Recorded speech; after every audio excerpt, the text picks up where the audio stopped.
सभी विद्यार्थियों को नमस्ते। विद्यार्थियों, हम NIOS कक्षा 10 में जो मनोविज्ञान विषय है उसका चैप्टर नंबर 13 पढ़ रहे थे। तो पिछले वीडियो में इस पार्ट को हमने आधा पढ़ लिया था, जो कि जिसके अंतर्गत हमने जाना था कि समूह क्या है। ठीक है, समूह के अंतर्गत हम किसको समूह कहेंगे, ठीक है, समूह की आवश्यकता हमारे जीवन में क्यों होती है, समूह का क्या महत्व है, ये भी हमने पिछले वीडियो में देखा है। ठीक है, तो अगर आपने किसी ने पिछला वीडियो नहीं देखा है तो उस पिछले वीडियो में जाके पढ़ सकते हो। समूह की क्या विशेषता होती है ये भी हमने पिछले वीडियो में पढ़ लिया था। ठीक है, और इसके अलावा हमने समूह के बारे में मतलब समूह की जो गतिविधियाँ कौन कौन सी होती है वो हमने जाना। समूह में जैसे संगतता क्या होता है, सहमति क्या होती है, तो ये सब चीज़ें हमने पिछले वीडियो में पढ़ी थी। अब हम इससे आगे का पढ़ेंगे, हम में और उनके बीच अंतर। तो हम में और उनके बीच अंतर जो है ना उसके बारे में हम इस वीडियो में देखेंगे। तो इससे संबंधित जो भी आगे चीज़ें दे रखी हैं वो हम इसमें पढ़ेंगे। तो हमने पिछले वीडियो में देखा था कि समूह क्या होता है, कि समूह जो है एक जीवन यापन के लिए हमारे जीवन में समूह का होना जरूरी है ना। जब बच्चा जन्म लेता है तो जब वो दुनिया में आता है तो एक समूह का हिस्सा बनता है, वो एक छोटा सा उसका परिवार होता है, तो वो परिवार का हिस्सा बन जाता है। तो परिवार भी क्या है, उसके लिए एक समूह ही है। ठीक है, तो हमारे जीवन में हमारे भावनात्मक जो आवश्यकताएं होती है, हमारी कुछ सामाजिक आवश्यकताएं होती है ना, वो कहाँ से पूरी होती है, हमारे समूह से ही पूरी होती है। वो चाहे हमारा परिवार हो या फिर हमारा जब हम थोड़े बड़े होते हैं तो जब स्कूल में जाते हैं तो हमारे स्कूल के अंदर जो सहपाठी होते हैं, हमारे अध्यापक होते हैं, वहाँ भी हमारा एक समूह बनता है, हम वहाँ के स्टूडेंट कहलाते हैं ना। तो वहाँ हमारे शिक्षा संबंधी आवश्यकताओं की पूर्ति होती है। थोड़ा और बड़े होते हैं तो फिर हम किसी न किसी व्यवसाय के अंतर्गत जाते हैं, हम कामकाज करने लगते हैं। तो जहाँ भी हम काम कर रहे होते हैं, हमारा जो भी व्यवसाय होता है उनका भी हम एक सदस्य हो जाते हैं, उस समूह का हम हिस्सा होते हैं। तो वहाँ पर भी हमारी कई आवश्यकताओं की पूर्ति होती है। तो समूह हमारे लिए बहुत ही आवश्यक है। तो एक मानव के विकास के लिए समूह की बहुत अधिक जरूरत होती है, क्योंकि बिना समूह के, बिना व्यक्तियों के जो है वो व्यक्ति कुछ भी नहीं कर सकता, ना ही तो उसकी प्रतिष्ठा हो पाएगी, ना ही उसकी आवश्यकताओं की पूर्ति हो पाएगी। तो हम में और उनके बीच अंतर। क्या आप अपने सामाजिक संसार में अन्य समवयस्कों की तुलना में अपने दोस्तों को अधिक पसंद नहीं करते हैं? देखो, हम में और उनके बीच अंतर, इसका मतलब ये है कि हम क्या है और उनके बीच क्या अंतर है। कुछ हम किसी एक समूह को हम बहुत ज़्यादा जो है ना चाहने लगते हैं। मान लो हमारे दोस्तों का एक समूह है, ठीक है, उसमें हम 8-10 दोस्त हमारे शामिल हैं, तो वो हमारे लिए बहुत अजीज होते हैं, वो हम उनसे बहुत अच्छा प्रेम करते हैं, हम उनको बहुत अच्छा चाहते हैं। तो यही इसमें बताया गया है कि हम जो हमारे समूह के सदस्य होते हैं उनको हम बहुत पसंद करते हैं और अन्य समूह के सदस्यों को हम इतना पसंद नहीं करते। क्या आप अपने सामाजिक संसार में अन्य समवयस्कों की तुलना में, अन्य समवयस्क मतलब होता है जो आपकी हम उम्र है ना, अन्य समवयस्कों की तुलना में अपने दोस्तों को अधिक पसंद नहीं करते? अगर और यदि आप खेलों के प्रशंसक हैं तो बाहरी टीम के बजाय अपने घर की टीम की प्रशंसा नहीं करते? जी हाँ, अपने समूह के प्रति हमारा व्यवहार सकारात्मक होता है। तो अपने समूह के प्रति जो हमारा व्यवहार होता है वो कैसा होता है, सकारात्मक। जैसे कि मान लो है ना, आप अपने दोस्तों को ज़्यादा पसंद करते हो, इसी प्रकार आपकी कोई खुद की टीम है ना, खेल की टीम है, तो आप अपनी खेल की टीम को ज़्यादा पसंद करोगे। इसी प्रकार मान लो इंडिया पाकिस्तान का मैच हो रहा है, तो उस मैच के अंतर्गत है ना आप इंडिया को ज़्यादा पसंद करोगे क्योंकि आप उस समूह का सदस्य हो। तो ये स्थिति इसमें देखी जाती है कि एक मानव का स्वभाव होता है कि जो उसको ज़्यादा, जिससे ज़्यादा वो प्रेम करता है, जिससे ज़्यादा लगाव होता है, वो उसी को ज़्यादा पसंद करता है। तो जब वो मैच होता है तो हमारा क्या ध्यान होता है कि हम अपनी इंडिया को जिताना चाहते हैं। ठीक है, तो ये क्या है कि हम उस समूह के सदस्य हैं तो हमें उस समूह से ही ज़्यादा प्रेम है। मनुष्य ने यह स्वाभाविक प्रवृत्ति होती है। तो ये क्या है, मनुष्य की एक स्वाभाविक प्रवृत्ति है कि वह समान पहचान के आधार पर समूह का निर्माण करते हैं, कि वो समान पहचान के आधार पर क्या करेंगे, समूह का निर्माण। जैसे कि हम क्या है, इंडियन है, भारतीय है, तो हम भारतीयों को ही ज़्यादा पसंद करते हैं, इसीलिए अधिकतर हम लोग समूह के रूप में ही पहचाने जाते हैं। साथ ही साथ दूसरों का मूल्यांकन करने के लिए भी हम समूह भावना का भी प्रयोग करते हैं। तो हम क्या करेंगे, दूसरों की भावना का मूल्यांकन करने, दूसरों का मूल्यांकन करने के लिए भी क्या करेंगे, समूह का ही निर्माण करेंगे कि ये तो हमारी टीम है और ये तुम्हारी टीम है, हमारी टीम तो बहुत अच्छी है, हमारी टीम में अच्छे प्लेयर है, तुम्हारी टीम में अच्छे प्लेयर नहीं है। तो ये क्या हो रहा है, आप दूसरे समूह से अपने समूह की तुलना कर रहे हो। उदाहरण, यह सब एक जैसे हैं, हम उनमें तुलना करने के लिए भी इस समूह भावना का ही प्रयोग किया जाता है, यानी कि यह सब एक जैसे हैं या हम सब एक जैसे हैं, तो ये सभी क्या होता है, तो हम में और उनमें तुलना करने के लिए भी किस भावना का प्रयोग होता है, समूह की भावना का ही प्रयोग होता है। उदाहरण, वे सब हमसे कितने अलग हैं। इस प्रकार की सामाजिक वर्गता, पूर्वाग्रह, रूढ़िगत विचार वे भेदभाव से संबंधित होती है। जब हम किसी समूह को नकारात्मक व्यवहार से जोड़ते हैं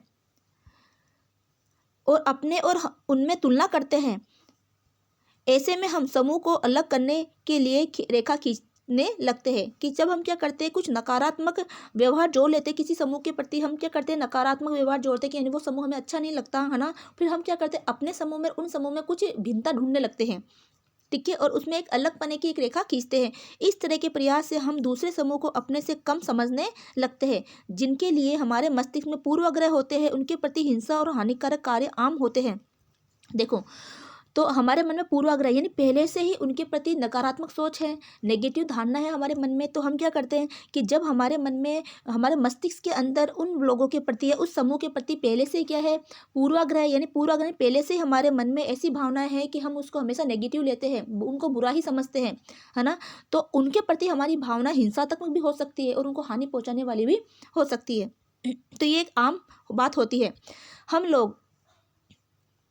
लोगों को उनकी एक जैसी विशेषताओं के आधार पर श्रेणियों में बांटते हैं। अब एक जैसी विशेषता या तो एक जैसी लिंग में हो गए, यानी वो स्त्री हो गए, पुरुष हो गए, है ना, या फिर वो उम्र में एक जैसे हो गए, या किसी एक जाति के हो गए, या किसी एक देश के हो गए, किसी एक क्षेत्र के हो गए, तो उस आधार पर हम उनको क्या करते हैं, उनको अलग अलग श्रेणियों में बांटते हैं। जो हमारे स्वाभाविक रूप से लिंग, उम्र और जाति के आधार पर होता है। हम लोगों को हम और वो की श्रेणी में क्यों विभाजित करते हैं?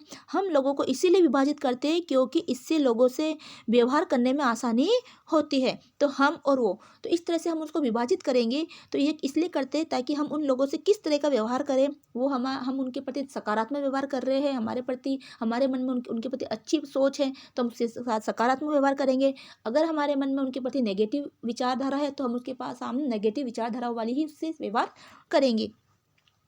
तो देखो, ये भी जरूरी है कि जैसे कि अब देखो, साथ में हम और वो की श्रेणी में विभाजित करना, एक बात ये भी जरूरी है कि जब वो लिंग, यानी आप किसी पुरुष के साथ कैसा व्यवहार करते हो, किसी स्त्री के साथ कैसे व्यवहार करते हो, यानी बातचीत में आपका जो बोलने के ढंग में भी आपका परिवर्तन हो जाता है। उम्र, आप देखते हो कि आपसे जो छोटी उम्र में है तो उसके साथ आपका अलग व्यवहार होता है, आपके बराबर वाले के साथ आपका अलग व्यवहार होता है, और आपसे उम्र में बड़े हैं तो उसको आप आदरणीय रूप में देखते हो, उनके साथ अलग व्यवहार होता है। तो इस तरह से आप इस तरह से विभाजित करके उन लोगों के साथ व्यवहार करने में भी हमें आसानी होती है। विभाजन प्रक्रिया में अनुकूल कार्य होते हैं।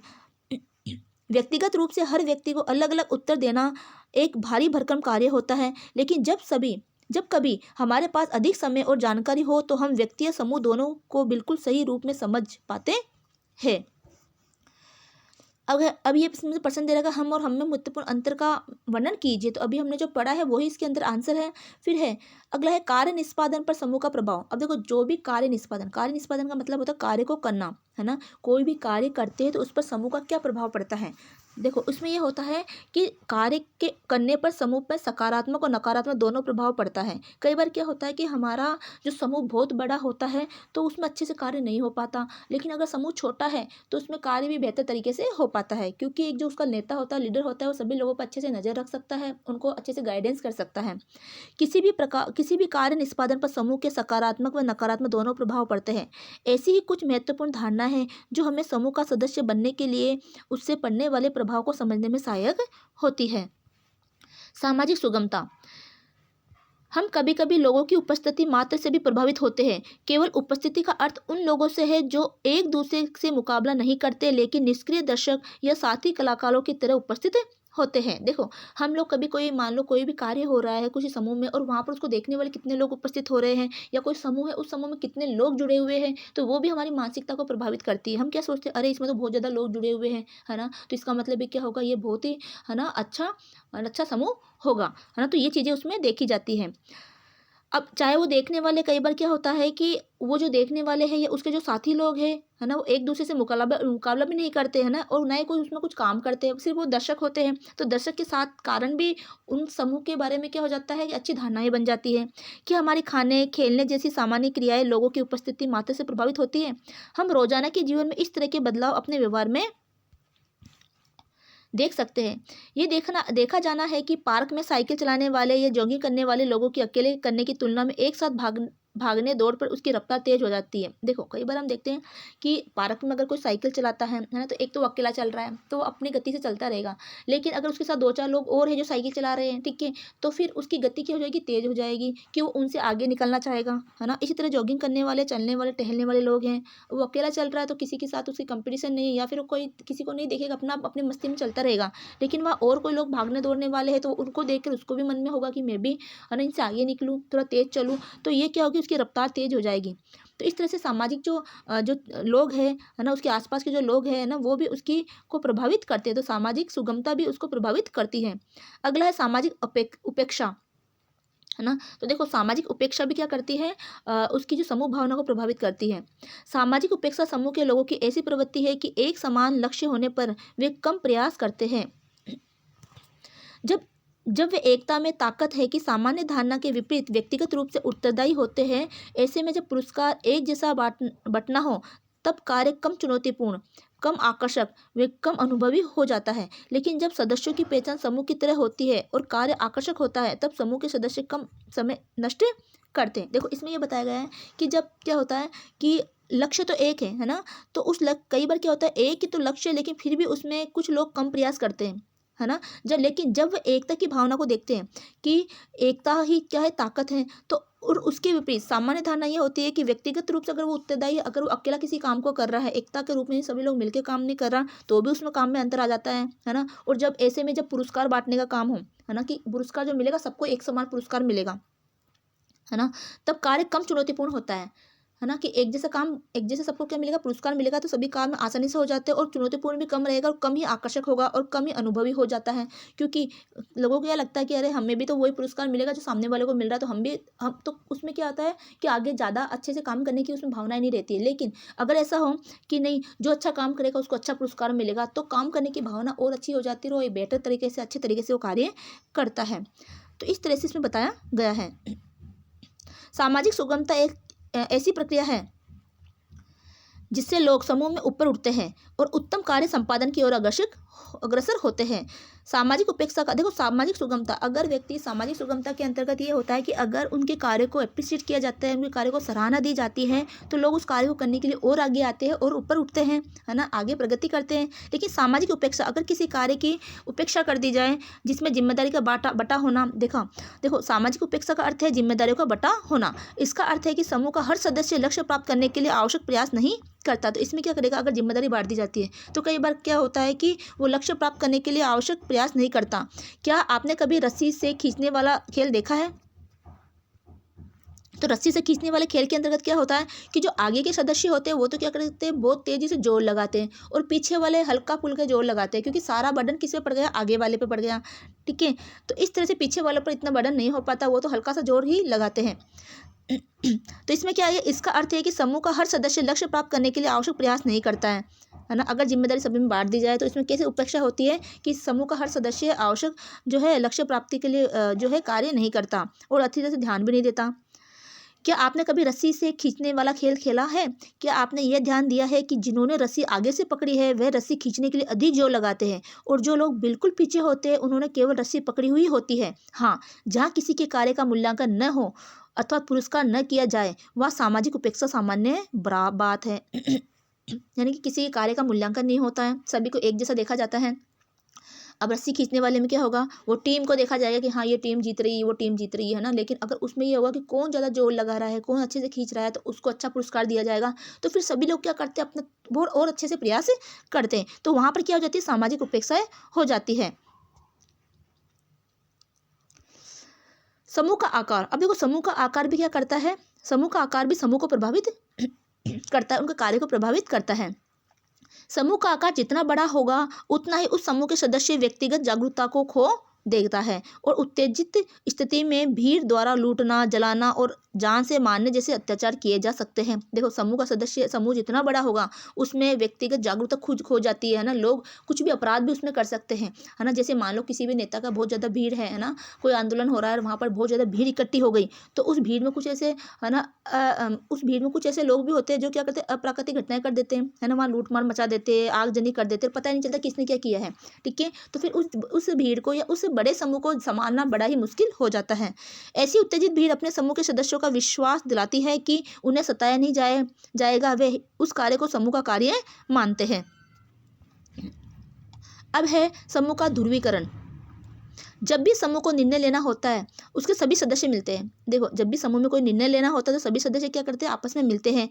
ऐसा देखा जाता है कि जब भी चर्चा चल रही होती है तब समूह के निर्णय को अत्यधिक जोखिम भरा बनाने की उत्तेजना होती है। समूह चर्चा के समय जब कोई किसी एक विषय पर अपनी सोच बना लेता है, ऐसे में किसी एक के विचारों का समर्थन करने से ही हमें अपने विश्वास व मतों की वैधता की जानकारी को जानने को में सहायता मिलती है। देखो, समूह जब होता है, समूह में कोई भी विचारधारा होती है, कोई भी निर्णय लिया जाता है तो सभी समूह की सहमति से लिए जाते हैं और पूरा समूह क्या हो जाता है, उत्तेजित हो जाता है। ठीक है। अब ऐसे में समूह चर्चा के समय जब कोई किसी एक विषय पर अपनी सोच बना लेता है तो ऐसे में किसी एक के विचार का समर्थन करने से ही हमें अपने विश्वास व मतों की वैधता, यानी कि वो सही है, हमारा हमने जो सोचा जो हमने सोचा है, ये हमने जो विचार किया है ना, हम जो इस बात से सहमत है, उस पर अगर सभी लोग सहमत हो जाते हैं तो हमारे वो जो मत है, हमारी जो बात है उस पर सभी लोग सहमत होते हैं तो हमारी वो बात सिद्ध भी हो जाती है और वो बात हम लगता है कि वो बात हमारी सही है। ठीक है। और हमें उसको वैधता स्वीकार करने में, यानी उस बात को सही साबित करने में भी हमें सहायता मिलती है। कम जोखिम से अत्यधिक जोखिम तक पहुंचाने की स्थिति को ही समूह का ध्रुवीकरण कहा जाता है। ऐसा इसलिए होता है कि ताकि समूह के सदस्यों को नई जानकारी प्राप्त हो और अधिक अच्छे तर्क मिल सके। तो हम कभी भी कोई डिसीजन लेते तो क्या होता है, ज़्यादा से ज़्यादा लोगों से संपर्क करते हैं, ज़्यादा से ज़्यादा लोगों से बातचीत करते हैं ताकि हमें एक सही डिसीजन, है ना, एक सही तर्क, अच्छा तर्क हमें मिल सके, अच्छे हम निर्णय पर पहुँच सकें। अगला है समूह चिंतन। समूह चिंतन का तात्पर्य समूह द्वारा अर्थ को तोड़ मरोड़ कर प्रस्तुत करने से है। क्या है कि समूह चिंतन का क्या है कि समूह चिंतन का तात्पर्य समूह का द्वारा अर्थ को तोड़ मरोड़ कर प्रस्तुत करने से है, जिसके कारण सभी विकल्पों पर वस्तुगत रूप से विचार कर पाना संभव नहीं हो पाता। ऐसा तब होता है जब एक सशक्त समूह अपने को असहमत दृष्टिकोण से अलग कर लेता है। एक निदेशक नेता की उपस्थिति जो ये संकेत देता है कि वे किसी तरह के दृष्टिकोण को समर्थन देती है भी इसमें सहयोग करती है। समूह चिंतन परिदृश्य अभेद्यता, समूह नैतिकता में अटूट विश्वास, तार्किकता और अनुरूपता के दबाव के कारण घटित होता है। समूह अलग अलग तरह के होते हैं। मुख्य रूप से समूह को औपचारिक और अनौपचारिक समूह के रूप में बांटा गया है। अब देखो, समूह कितने भागों में बांटा गया है, 2 भागों में, औपचारिक व अनौपचारिक समूह जो किसी उद्देश्य के लिए बनाए गए हो औपचारिक समूह कहलाते हैं। अब देखो, आपको ध्यान रखना है कि औपचारिक समूह किसे कहते हैं, जो किसी विशेष उद्देश्य के लिए कोई समूह बनाया गया हो वो क्या कहलाता है, औपचारिक समूह कहलाता है। जैसे कि हमें माने कि हमें जैसे कि वर्ल्ड कप जीतना, तो वर्ल्ड कप जीतने के लिए जो क्रिकेट की टीम बनाई है, उस एक विशेष समूह जो है बनाया गया है वो एक औपचारिक समूह के अंतर्गत आएगा। उसमें कुछ नियम हो गए, कुछ कायदे हो गए, उसके अंतर्गत वो खेलते हैं। इस तरह के समूह विशेष रूप से किसी निश्चित लक्ष्य की प्राप्ति हेतु बनते हैं। तो वो समूह किस लिए बनते हैं, किसी निश्चित लक्ष्य की प्राप्ति के लिए बनेंगे। वो क्रिकेट की टीम बनी तो उनका लक्ष्य क्या है, अपने देश को जिताना, अपने देश के लिए ट्रॉफी हासिल करना, है ना। तो एक विशेष लक्ष्य के लिए बने होते हैं। विद्यार्थियों के शोध कार्य के समूह, समिति या आयोग, ये सभी औपचारिक समूह है। तो आप यहाँ से भी याद रख सकते हो कि विद्यार्थी का शोध कार्य, अगर किसी विद्यार्थी की किसी क्लास को एक कुछ काम दे दिया, कुछ उनकी टीम बना दी, कुछ ग्रुप बना दिया, मान लो आप 10वीं क्लास में स्टूडेंट है, 10वीं क्लास के 10 स्टूडेंट को लेकर ग्रुप बनाया कि आपको अपने आसपास में गंदगी कैसे फैल रही है उसके ऊपर आपको एक ना परियोजना तैयार करनी है। तो सभी मिलकर काम करेंगे, तो एक लक्ष्य पर वो काम कर रहे हैं, तो वो कौन सा समूह हो गया, औपचारिक समूह हो गया। ठीक है। तो इस तरह के समूह बनाए जाते हैं, तो वो औपचारिक समूह होगा जिसके अंतर्गत कोई निश्चित लक्ष्य होता है। वही दूसरे अनौपचारिक समूह अपने आप लोगों की आपसी बातचीत द्वारा बनते हैं। अब देखो, ये तो आपसी बातचीत द्वारा या अनौपचारिक समूह बनेगा। अनौपचारिक समूह में से ही उभरते हैं। देखो, अनौपचारिक समूह किसमें से बनते हैं, औपचारिक समूह के अंदर से ही अनौपचारिक समूह उभरते हैं, जिसमें सदस्यों की एक जैसी राय, मूल्य, विश्वास व सामाजिक जागरूकता होती है। अब देखो, औपचारिक समूह है, उसमें लोगों की एक जैसी जागरूकता है, एक जैसी राय है, एक जैसी सहमति है, एक जैसे उनके विचार हैं, तो वहाँ से अनौपचारिक समूह बनता है। उदाहरण के रूप में भारतीय राष्ट्रीय कांग्रेस, है ना, रोटरी क्लब छोटे अनौपचारिक समूह की तरह इनकी शुरुआत हुई थी। देखो, भारतीय जो राष्ट्रीय कांग्रेस है, यानी कि जो राष्ट्रीय कांग्रेस है, हमारी कांग्रेस सरकार है ना, जो उस समय जब बनी थी, है ना, 1782 के आसपास हमारे 1785 के आसपास हमारा कांग्रेस का गठन हुआ था, है ना, 1885 1785 ऐसा कुछ है ना। तो वहाँ पर 1885 ऐसा था ना, तो वहाँ पर जब कांग्रेस का गठन हुआ तो उस समय एक ही छोटा सा समूह था, हमारे देश को आज़ाद करवाने के लिए तत्पर हुए थे, कुछ लोगों का समूह था, है ना। तो उन लोगों के समूह में जो इकट्ठे हुए कौन थे, एक सी विचारधारा वाले लोग थे कि हाँ हमें हमारे देश को आज़ाद करवाना है। ठीक है, तो ये क्या था, एक छोटे समूह से इनकी शुरुआत हुई थी, लेकिन समय के साथ साथ ये औपचारिक समूह बन गए। समय के साथ साथ ये समूह थोड़ा बड़ा बना, लोग उनके विचारों से सहमत हुए और उनमें मिलते गए। ठीक है, उसमें शामिल होते गए, तो ये क्या होगा, एक औपचारिक समूह बन गए। एक ही लक्ष्य की प्राप्ति के लिए लोगों के बीच होने वाला सहज बातचीत के कारण ही औपचारिक समूह का निर्माण होता है। तो देखो, अब उनका लक्ष्य क्या था, देश को आज़ाद करवाना। तो एक ही लक्ष्य की प्राप्ति के लिए लोगों के बीच होने वाली सहज बातचीत के कारण ही अनौपचारिक समूह का निर्माण होता है। तो यहाँ आप अंडरलाइन यहाँ से करना अपने बुक में। ठीक है, किसी भी समूह की सदस्यता अलग अलग बातों पर निर्भर करती है। इनमें से कुछ महत्वपूर्ण घटक है। महत्व है, साझा लक्ष्य है, यानी एक जैसा उनका लक्ष्य है, उस लक्ष्य को प्राप्त करने के लिए सभी लोग तत्पर रहते हैं। सामाजिक आर्थिक पृष्ठभूमि है, यानी उनकी सामाजिक और आर्थिक पृष्ठभूमि कौन सी है, उनका किस तरह का उनका बैकग्राउंड है, उनकी सामाजिक स्थिति कैसी है, उनकी आर्थिक पृष्ठभूमि कैसी है। सभी एक जैसे लोग होते हैं, वो है ना, एक जैसे सामाजिक स्थिति वाले लोग होते हैं। सांस्कृतिक आकांक्षा, वचन व नौकरी की सुरक्षा, एक जैसी मनोवृत्ति व बाहरी घटकों की स्थिति तथा नेतृत्व, ये कुछ विशेषताएं भी समूह के निर्माण में महत्वपूर्ण भूमिका निभाती है। यानी एक जैसी उनका नेतृत्व करने वाला हो, ठीक है, एक जैसी उन लोगों में विशेषता हो, वो एक जैसे उद्देश्य को लेकर चल रहे हो, उनका एक जैसा सोचने विचारने के तरीके हो, तो वो समूह अनौपचारिक समूह के अंतर्गत आता है। और ये बनता किससे है, औपचारिक समूह से ही बनता है। लेकिन छोटा समूह औपचारिक समूह से बना, औपचारिक समूह के अंतर्गत ही एक जैसे विचार वाले लोग अलग हो गए। ठीक है, उन्होंने अलग तो क्या, उन्होंने अलग होकर एक छोटा सा समूह बना लिया जो अनौपचारिक कहलाया। अब अनौपचारिक समूह के अंदर और भी कई लोग जुड़ते गए, वो समूह बड़ा हो गया, तो अनौपचारिक समूह के अंतर्गत कहलाया। अब उनका एक लक्ष्य होता है। अब है समूह का विकास। समूह का विकास कैसे होता है, नए समूह के व्यवहार व पुराने समूह, यानी जो जो कुछ समय के साथ के व्यवहार में अंतर होता है। देखो, नए समूह के व्यवहार और पुराने समूह जो कुछ समय से साथ है ना, के व्यवहार में अंतर होता है, क्योंकि समूह बदलाव की स्थिति अवस्थाओं द्वारा विकसित कर रहा होता है। एक समूह निम्नलिखित अवस्थाओं द्वारा विकसित होता है: गठन चर्चा, गहन चर्चा, है ना, आंतरिक समन्वय और निष्पादन। अब देखो, एक नया समूह बना और उसमें पहले से पुराने लोग हैं, तो उन दोनों में आपस में क्या होगा, थोड़ा विचारों में मतभेद जरूर होगा, है ना। तो अब उसमें किस किस वजह से होता है, ठीक है, कुछ अवस्थाओं से वो गुजरता है, कुछ अवस्थाओं से वो विकसित होता है। पहला है गठन की अवस्था। जब भी कोई समूह बनता है तब बहुत से मुद्दों पर निर्णय लिया जाता है। समूह के सभी सदस्य विभिन्न प्रश्न पूछते हैं, जैसे कौन इस समूह का सदस्य बन सकता है, समूह के सदस्य की क्या भूमिका होगी, समूह मुझे क्या देगा, है ना, किस तरह मैं समूह में अपनी भागीदारी कर सकता हूँ। पहली अवस्था में समूह सदस्यों के प्रति अपने व्यवहार का वर्णन करता है और समूह के लक्ष्यों का निर्धारण करता है। तो ये समूह के गठन के अंतर्गत आता है कि मैं समूह का सदस्य क्यों बनूं, समूह से मुझे क्या फ़ायदा होगा, है ना, समूह में मेरी क्या भूमिका रहेगी, मुझे समूह का सदस्य कैसे बनना है, ठीक है, और उसमें क्या क्या कार्य होगा, ठीक है, क्या उसकी अवस्था रहेगी, है ना, कैसा मुझे उसमें व्यवहार करना है, ठीक है। ये सारी पहले गठन के अंतर्गत होती है। अगला है समूह चर्चा की, गहन चर्चा की अवस्था। अब समूह में कुछ गहन चर्चाएं भी होती हैं। इस अवस्था में सदस्य अपनी भावनाएं व्यक्त करते हैं। अब जो सदस्य जुड़ गए वो अपने बारे में अपनी भावनाएं व्यक्त करेंगे कि वो क्यों इस समूह का सदस्य बने, या उनकी क्या इच्छाएं थी, या क्या वो समूह से अपेक्षाएं रखते हैं, ठीक है। तो इस अवस्था में सदस्य अपनी भावनाएं व्यक्त करते हैं। व्यवहार व जरूरतों में भिन्नता इस अवस्था में सबसे अधिक देखी जाती है। आंतरिक व बाह्य मांगे सदस्यों के बीच मतभेद उत्पन्न करती है।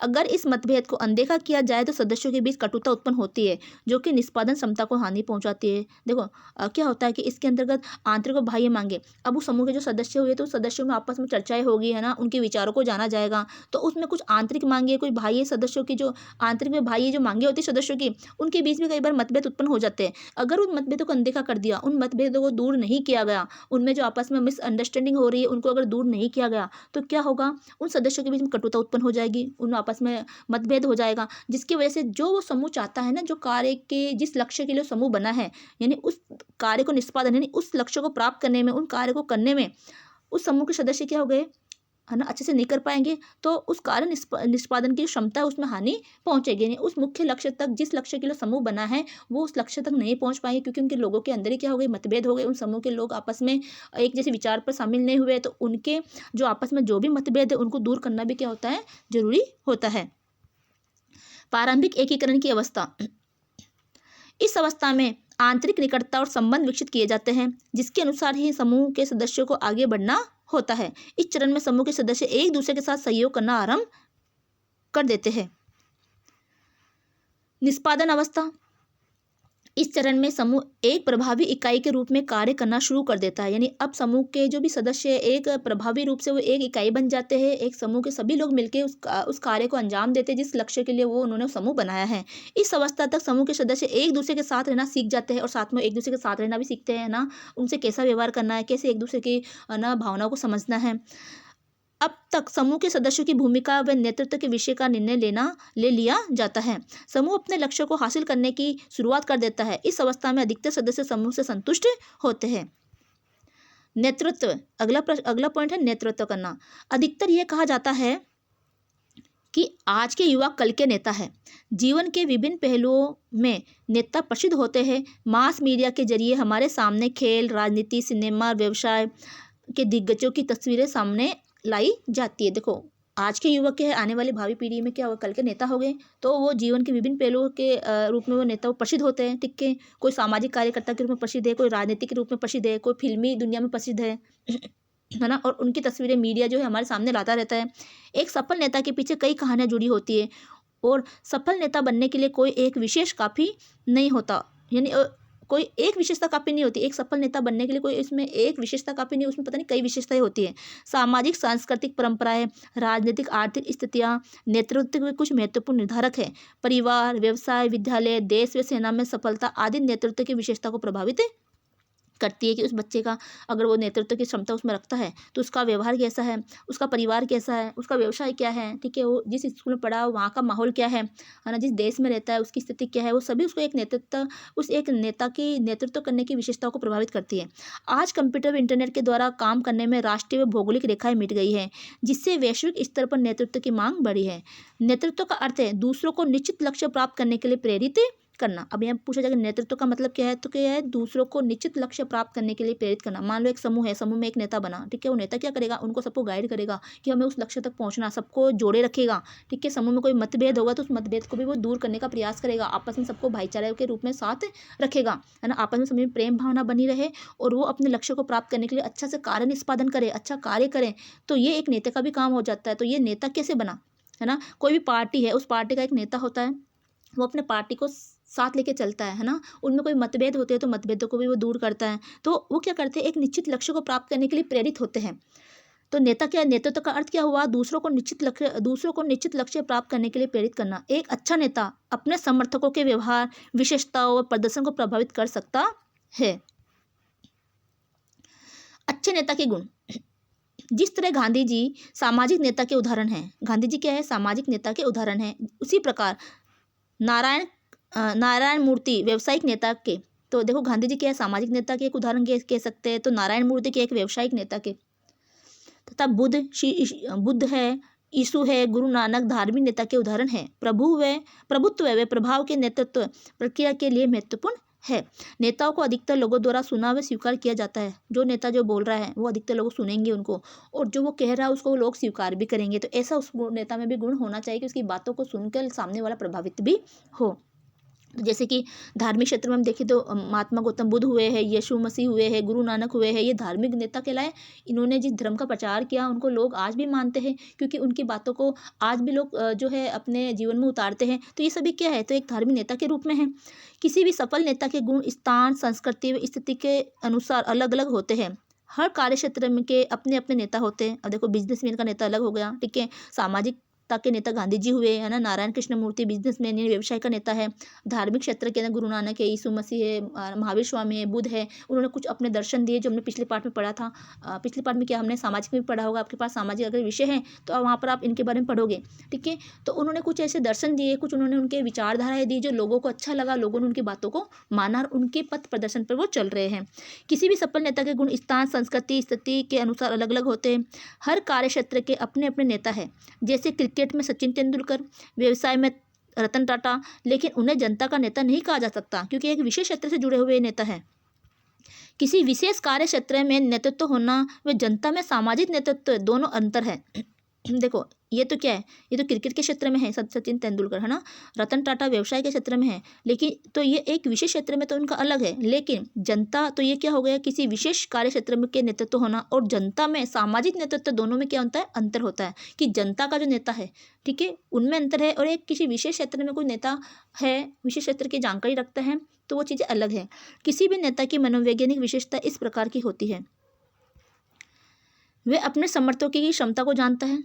तो देखो उस नेता की विशेषता क्या रहेगी अगर वो नेता बनता है, कि वो अपने समर्थकों की क्षमताओं को जानता है, कि जो भी उनकी बातों का समर्थन कर रहा है, जो भी उस नेता को चाहता है, उसकी उनकी वो सभी चीज़ों को, क्षमताओं को उनको जानता है। मौखिक व अमौखिक दोनों तरह के अच्छे संवाद करने में सक्षम होता है। तो ये नेता क्या करेगा, मौखिक रूप से यानी बोलने में और अमौखिक संवाद करने में वो सक्षम होता है, यानी उसकी बातों से सामने वाला अच्छे से प्रभावित भी हो जाता है। अपनी व्यक्तिगत जिम्मेदारियों को स्वीकार करते हैं और समूह के सदस्यों के लिए एक उदाहरण बनते हैं। इसमें स्थिति को समझने की क्षमता होती है, उस नेता में क्या होगी, स्थिति को समझने की भी क्या होगी, क्षमता होगी। और इसके अलावा है ना, वे अच्छे योजना बनाने वाले, वो क्या हो गया, एक अच्छे योजना बनाने वाले, सोच विचार करने वाले, वे विश्वसनीय भी होते हैं। अब है नेतृत्व के सिद्धांत। नेतृत्व के बहुत से सिद्धांत हैं, यानी नेतृत्व करने की क्या क्या सिद्धांत हैं, तो पहले इसमें से महत्वपूर्ण निम्नलिखित हैं। प्राचीन दृष्टिकोण ये बताता है कि नेता जन्मजात होते हैं। प्राचीन बात क्या बताती है, प्राचीन जो दृष्टिकोण है, प्राचीन जो विचारधारा है, जो नजरिया है, वो ये क्या बताता है कि यार नेता तो क्या जन्म से होते हैं, उनमें जन्म से उनके गुण होते हैं नेता बनने के। इस सिद्धांत के अनुसार कुछ लोग नेतृत्व के गुणों के साथ ही जन्म लेते हैं और उन्हीं को नेता बनने का जन्मजात अधिकार होता है। गुण संबंधी सिद्धांत,